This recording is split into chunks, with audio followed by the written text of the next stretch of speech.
చేయండి. జిల్లా స్థాయి నాయకులను, రాష్ట్ర స్థాయి నాయకులను, జాతీయ స్థాయి నాయకులు కూడా ఈ కార్యక్రమంలో పాల్గొనాలి. ఒక్కొక్కరు ఒక మండల బాధ్యత తీసుకోవాలి.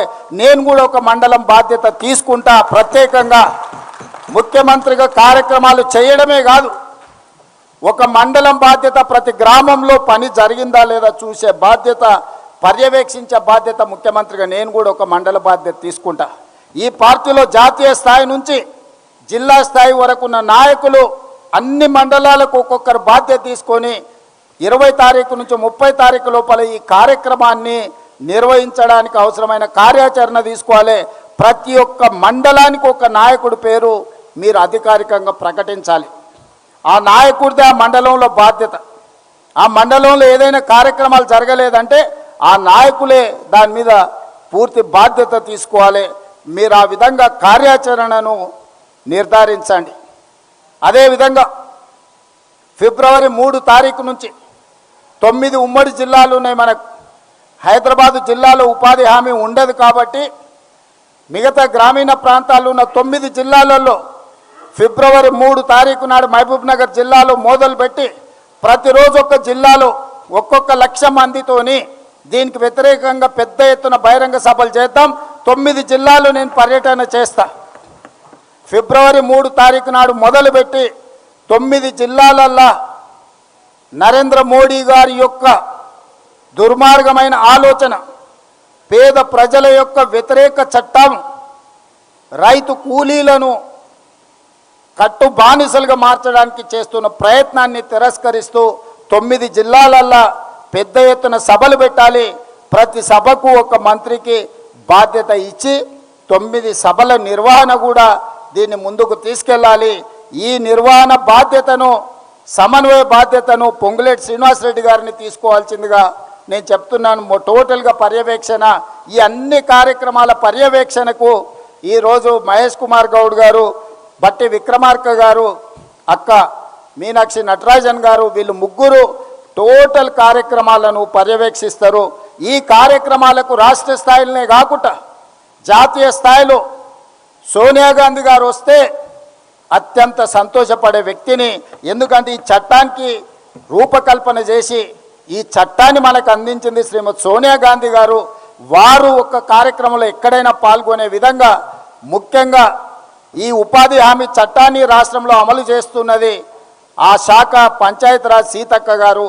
సీతక్క గారి నియోజకవర్గ ప్రాంతంలో పెద్ద బహిరంగ సభ పెట్టి సోనియా గాంధీ గారు, రాహుల్ గాంధీ గారు, లేకపోతే ప్రియాంక గాంధీ గారు ఎవరో ఒకరిని ఆ సభకు మొట్టమొదటి ప్రాధాన్యత శ్రీమతి సోనియా గాంధీ గారు. వారి ఆరోగ్య పరిస్థితి సహకరిస్తే వారిని తెచ్చే విధంగా, లేకపోతే ఖర్గే గారు, రాహుల్ గాంధీ గారు, ప్రియాంక గాంధీ గారిని తెచ్చే విధంగా మీ నియోజకవర్గ ప్రాంతంలో 1,00,000 మందితోటి ఈ చట్టాన్ని రద్దు చేయడానికి, నరేంద్ర మోడీ మీద యుద్ధం చేయడానికి కార్యక్రమాన్ని రూపకల్పన చేసుకోవాల్సిందిగా నేను వారికి సూచన చేస్తున్నా. ఇట్లా అన్ని రకాలుగా మనం ఈ కార్యక్రమాలను ఫిబ్రవరి 13 తారీఖు లోపల చేసుకుంటే ఫిబ్రవరి 1కి ఈరోజు బడ్జెట్ను ప్రవేశపెట్టబోతున్నారు.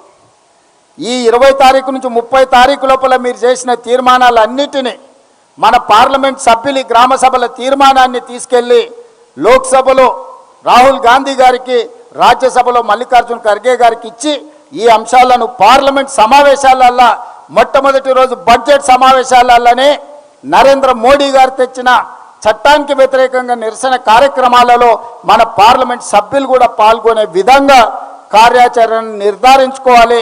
దానికి ఏఐసిసి ఇన్ఛార్జ్ గారు, డిప్యూటీ సీఎం గారు, అదేవిధంగా పిసిసి అధ్యక్షులు సమన్వయం చేసుకొని జాతీయ స్థాయికి కూడా మనం అనుకుంటున్న కార్యాచరణని వాళ్లకు అందజేయాలి. అందుకే మిత్రులారా, ఈరోజు ప్రధానమైన ఉద్దేశం జాతీయ ఉపాధి హామీ పథకం రద్దుకు సంబంధించిన కార్యక్రమానికి తెలంగాణ రాష్ట్రం మొట్టమొదటి శాసనసభ మనమే వ్యతిరేకిస్తూ తీర్మానం చేసినాం. పెద్ద ఎత్తున గ్రామాన చిన్న చిన్న తండాలలో కూడా గ్రామ పంచాయతీలు ఉన్నాయి. ప్రతి తండాలో, ప్రతి గూడెంలో కూడా ఈ తీర్మానం జరిగితే నరేంద్ర మోడీ గారికి కనువిప్పు కలుగుతుంది. ఈ చట్టం పునరుద్ధరించే వరకు విశ్రమించని పోరాటం మనం చెయ్యాలి. మన అందరి సహకారం ఉండాలి, మన అందరం ముందుకు వెళ్ళాలి అని చెప్పి నేను ఈ సందర్భంగా మీ అందరికీ గుర్తు చేస్తున్నా. అదేవిధంగా మున్సిపల్ ఎన్నికలు కూడా రాబోతున్నాయని ఎన్నికల కమిషనర్ సమీక్ష చేస్తున్నారు. 2023లో ప్రభుత్వం ఏర్పడ్డది డిసెంబర్ మాసంలో. అంటే కార్యకర్తల యొక్క శ్రమ, 10 సంవత్సరాలు కార్యకర్తలు ఎదుర్కొన్న కష్టము, నష్టము, కేసులు, ఆస్తులు, ప్రాణాలు పోగొట్టుకొని ఈ పార్టీ జెండా భుజం మీద మోసి 2023లో అధికారం తీసుకొచ్చిండ్రు. మనం అందరం కూడా ఈరోజు మంత్రులుగా, ముఖ్యమంత్రిగా వివిధ హోదాలలో ఉన్నాం. ఇది కార్యకర్తల శ్రమ. ఆ తర్వాత నేను చెప్పిన, మా ఎన్నికల్లో మీరు పనిచేసిండ్రు, మీ ఎన్నికల్లో మేము పనిచేస్తామని చెప్పి మన గ్రామ పంచాయతీ ఎన్నికల్లో పూర్తి స్థాయిలో సమయం ఇచ్చి జిల్లా పర్యటనలు చేసి అందరినీ సమన్వయం చేసుకుంటూ గ్రామ పంచాయతీ